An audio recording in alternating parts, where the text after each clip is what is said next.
Is Chamber useless now, or will he still strive in the Valorant agent pool? Let's dive straight into the influence of the brand new Chamber Nerfs. Chamber's Headhunter only received a tiny nerf with the 5.12 patch, making it less accurate when spamming.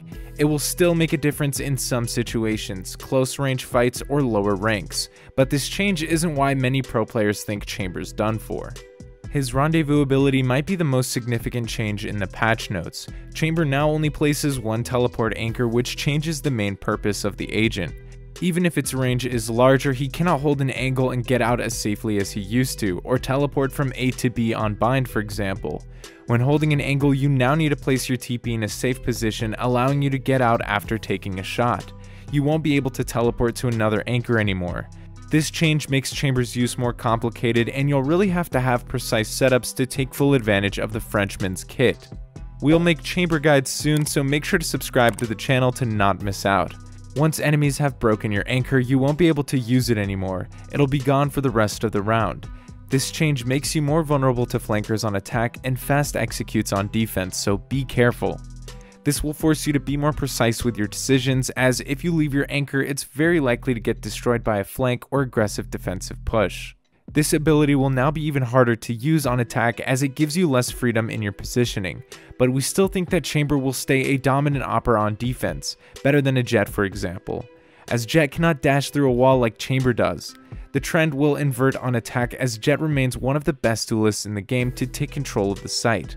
On his side, Chamber will be limited to a TP that will only allow him to move backward.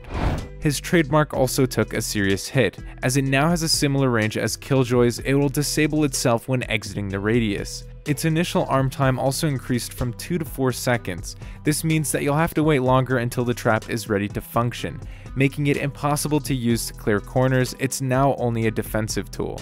To balance it out, you're now able to recall your bot with a 30-second delay, just like his rendezvous, and the health of the trap also increased from 1 to 20 HP. This nerf will be a major problem on some of the bigger maps where the range will prevent you from lurking or extending. You'll need to be very careful in order to keep your team's flank safe. It might push some teams to pick Cypher instead of Chamber too. Even if the two Sentinels are very different in their kit and playstyle, Cypher's traps remain the absolute best way to save your team from flankers and lurkers, a task at which Chamber will now suffer from. Chamber's Tour de Force ultimate ability also took a major hit with the 5.12 patch.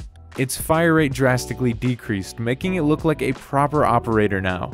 It'll make this gun less oppressive when fighting a cracked player and help you trade him easily, giving your average ranked team a higher chance to eliminate him. But it'll also impact the pro scene, as even with very coordinated teams, Chamber's golden sniper could absolutely destroy a 5-man push before anyone could trade him out.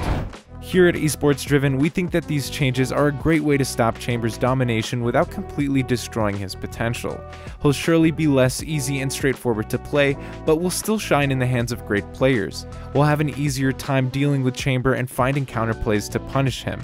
And these changes also help his Sentinel's counterparts find a place in this new coming Valorant meta. Sage, Cypher, and Killjoy pick rates will surely rise in both ranked and pro tournaments. Jett will also benefit from this major nerf, as she fell far behind Chamber after her dash and ultimate rework last year.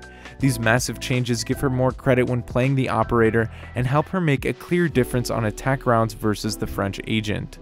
At the end of the day, we can definitely say that these changes made Chamber more like a Sentinel than a duelist. Fade or Sova, the choice is difficult and very interesting. Click on the screen to check out the guide we made and you'll figure it out. Thanks for watching, make sure to like and subscribe if you enjoy our content, and we'll see you in the next one.